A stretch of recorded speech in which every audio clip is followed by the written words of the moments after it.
반갑습니다. 데살로니가전서 2장 17절에서 20절입니다. 하나님을 어떻게 아시나요? 눈으로 하나님을 보지는 못하셨죠. 마음으로 믿어서 알게 된 거죠. 하나님은 마음으로 믿고 알게 됩니다. 사랑도 그렇죠. 사랑은 어떻게 느끼나? 손이 아니라 마음으로 느끼죠. 마음이 어떤 마음이냐가 아주 중요합니다. 근데 성경은 우리의 마음이 원래 악하다고 지적합니다. 밖에 있는 것이 우리를 더럽히는 것이 아니라 우리 마음이 악해서 우리 말이 더럽고 행동이 더럽다 합니다. 이런 우리 마음인데 우리가 마음으로 하나님을 믿어 알게 되고 하나님이 우리 마음에 거하신다. 이건 기적입니다. 우리 힘으로 만든 기적이 아니고 하나님이 우리에게 주신 기적입니다. 약한 마음을 가진 우리를 불쌍히 여기셔서 하나님이 우리 마음 만지신 겁니다. 어떻게 만지셨는지는 저도 잘 모르지만 우리 마음 만지셔서 하나님을 믿도록 이 복음을 받아들이도록 수술하신 겁니다. 수술이죠. 이사야서 6장 보면 이사야가 수술받는 장면이 나와요. 하나님이 우리를 수술하신 겁니다. 그렇게 해서 우리가 하나님을 믿는 마음, 이 복음을 받아들이는 마음 주신 겁니다. 이런 은혜를 받은 우리들이니 우리는 좋은 마음으로 살아야죠. 좋은 마음이 있으면 나쁜 마음이 있죠. 좋은 마음과 나쁜 마음, 시간적인 기준으로 말하면 예수 믿기 전에 마음은 나쁜 마음입니다. 예수 믿은 후에 예수 믿는 마음은 좋은 마음입니다. 아주 단순한 기준이지만 이거는 확실한 기준입니다. 좋은 마음은 하나님을 향해 있습니다. 그 보는 눈의 표대가 하나님에게 있습니다. 그 하나님이 말씀하시는 것, 거기에 주목하고 있고요. 그리고 그 말씀이 그 표대이신 하나님을 찾아가는 길이라 여기고 그 말씀을 살아갑니다. 나쁜 마음은 하나님을 보지 않아요. 교회는 다녀도 자기 마음 자기가 보려고 하고요. 다른 사람 마음도 자기 눈으로 보려고 하고요. 세상에 있는 것에 마음을 두면서 삽니다. 관심이 하늘이 아니라 땅에 있습니다. 의외로 교회 안에도 이런 사람이 많은 거 아시죠?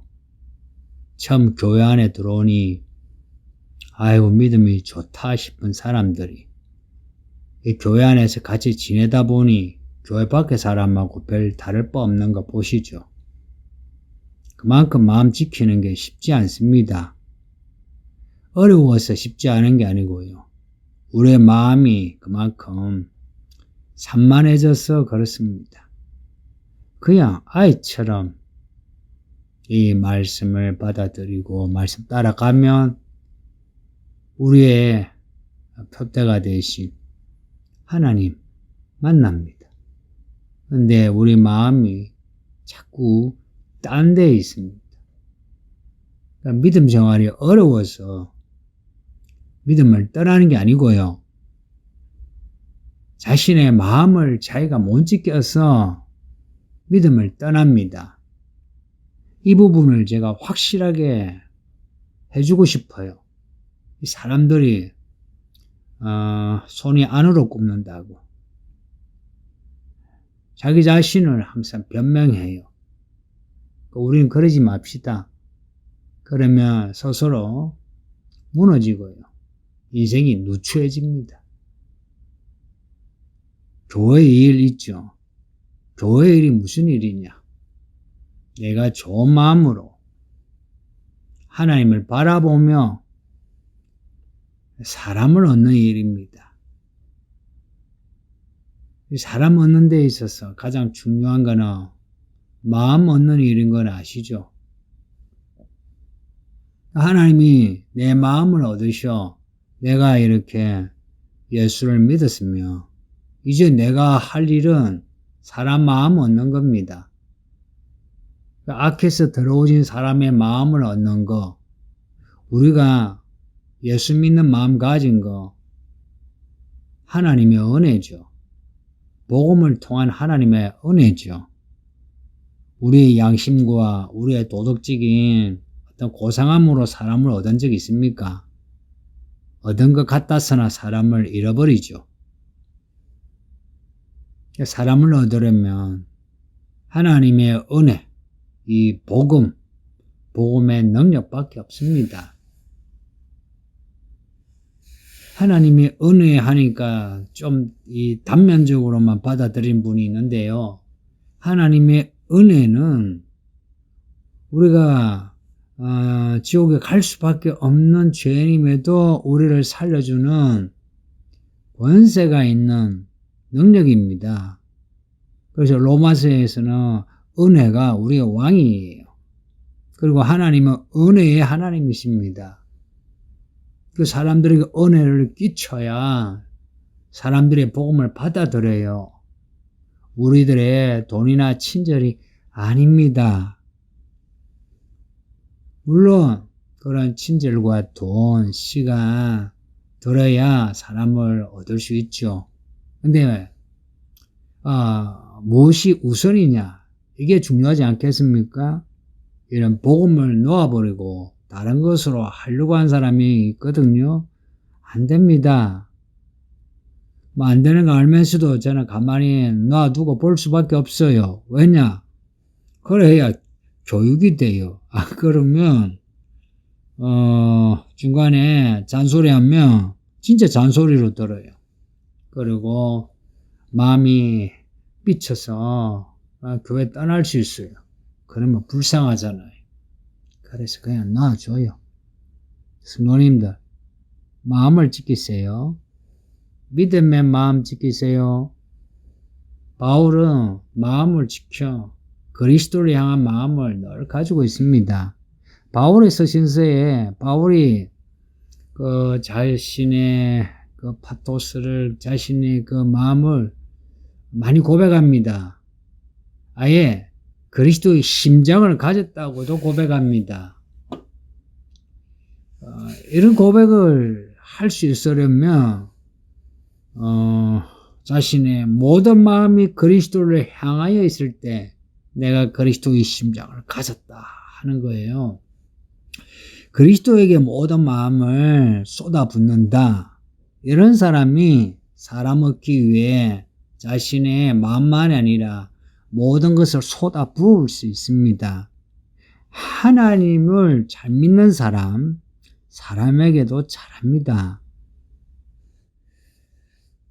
그리스도의 심장을 가진 사람 얻는 마음을 가졌다 이야기입니다. 17절 보면 바울이 데살로니가 교회를 떠나 있는 것에 대해서 말하고 있어요. 잠시 너희를 떠난 것은, 이 떠난 것은 할 때 이 단어는 사별하다 하는 그런 단어이기도 해요. 혼자 두다, 멀리 떠나다. 이제 잠시 떠나 있는 것, 마치 이별이죠. 한 것은 얼굴이지 마음이 아니다. 그 떨어지신 얼굴 볼 수 없죠. 근데 마음은 데살로니가 교회에 함께 있었다. 이 고백은 서신서마다 반복이 되네요. 데살로니가 교회에 얼굴을 보려고 애썼으나, 말하자면 데살로니가 교회를 방문하려고 모든 애를 썼다 하는 겁니다. 그런데 그렇게 되지 않았다 하는 겁니다. 그 이유를 18절에서 사탄의 방해 때문이라고 밝히고 있어요. 이 사탄의 방해가 구체적으로 무엇인지는 이제 우리가 좀 상상을 해야 합니다. 그것은 데살로니가 교회가 처한 상황, 데살로니가 이 도시의 분위기를 좀 생각해야 합니다. 사탄의 방해는 사탄이다 하고 나타나가지고 바울을 막아서서 방해했다. 이건 아니에요. 사도행전 17장을 보면 바울이 데살로니가에서 복음을 전하는데 유대인들이 바울을 시기하고 방해했습니다. 이 초대교회 시대에 유대인들의 방해가 정말 절정에 이르렀습니다. 그렇게 했으니 나라 잃고 흩어져 살다가 학살도 당하고 그럼에도 하나님이 은혜 주셔 저렇게 팔레스타인에 나라 세워주신 거 참 하나님의 은혜입니다. 이런 것을 이스라엘 사람이 알아야 되는데 지금도 모르고 있습니다. 이스라엘의 비극은 이제부터 시작입니다. 저 팔레스타인을 잘 보세요. 참 어리석은 민족입니다. 이 데살로니가의 유대인들이 자기들만 아니라 그 도시에 불량한 사람들을 데리고 왔어요. 돈 주고 데려온 거 아니겠습니까?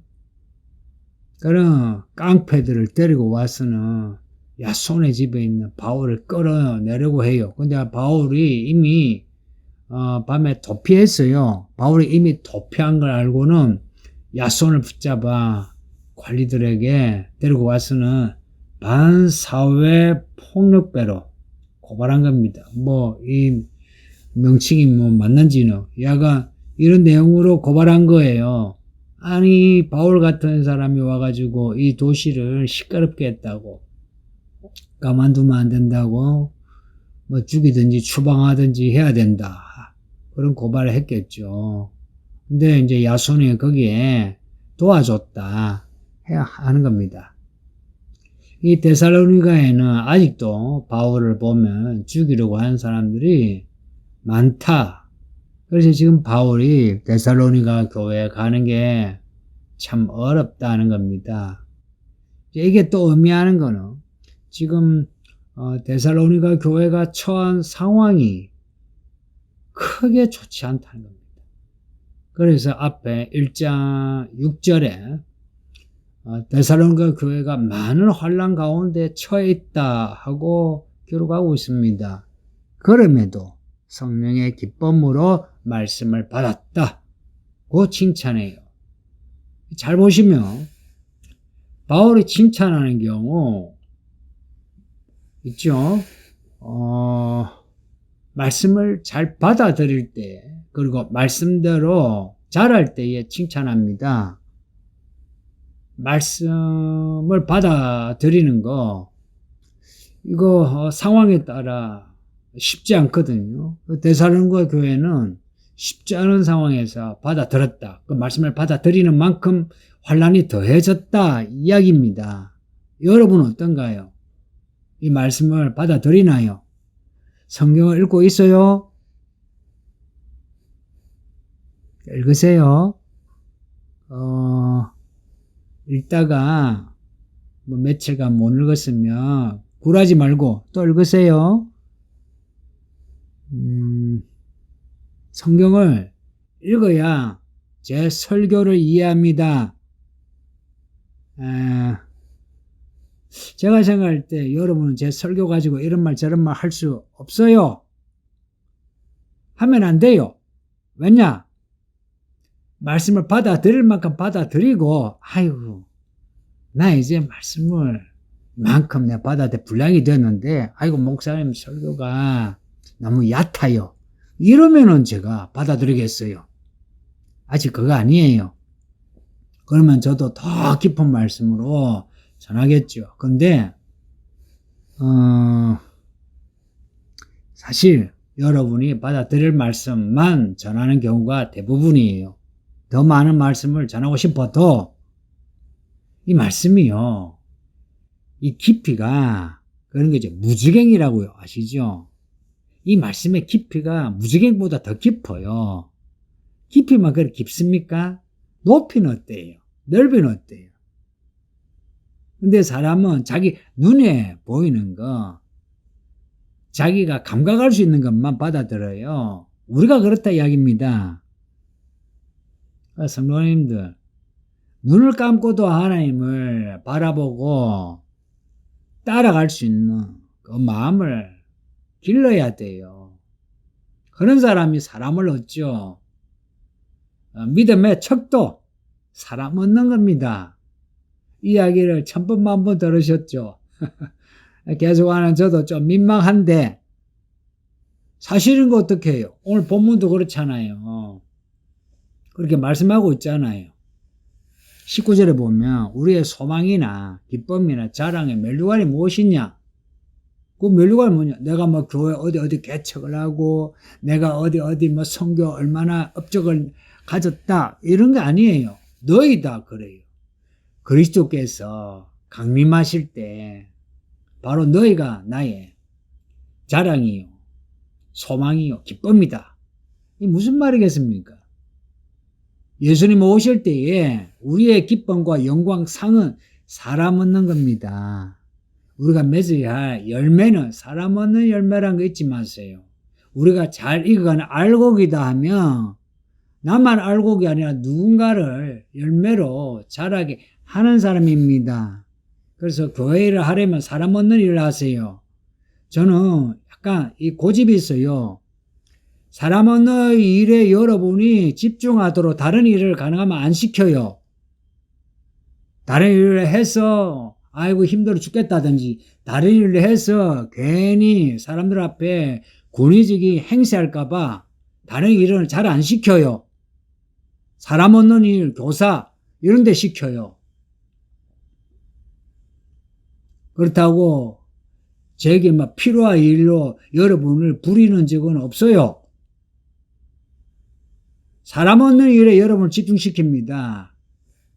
여러분이 뭐 그런 게 있잖아요. 선교 뭐 또 전도 아니면 재정 뭐 하면서 교회 일에 계급표처럼 계급장처럼 원치 않아요. 그러면 마음이 산만해져요. 사람 얻으세요. 사람 얻는 거는요 마음이고요. 이 마음은 믿음의 마음이고요. 이건 하나님이 아시는 마음이에요. 그래서 사람을 얻는 사람은 이 사람은 마음만 아니라 모든 것이 하나님께 인정을 받는 사람이다라고 여기시면 됩니다. 다시 말할게요. 사람 얻는 사람은 그 사람 마음만 아니라 실제 시간과 돈 모든 것이 하나님 마음에 드는 사람이라고 여기셔야 됩니다. 바울이 이걸 이야기하고 있어요. 계속 이 데살로니가 전서만이 아니라 앞에 옥중서 신서 그리고 그 앞에 갈라디아서 로마서 고린도전후서 다 그렇습니다. 좋은 마음으로 좋은 일꾼 됩시다. 기도할게요. 감사합니다. 아버지 하나님 또 감사합니다. 죽을 수밖에 없는 우리를 만지셔서 이렇게 믿는 마음 주시고 또 말씀을 받아들이게 하시니 감사합니다. 예수님 오실 때까지 믿음의 마음으로 살게 해주세요. 무엇보다도 사람 얻는 사람 되게 해주세요. 예수님 이름으로 기도합니다.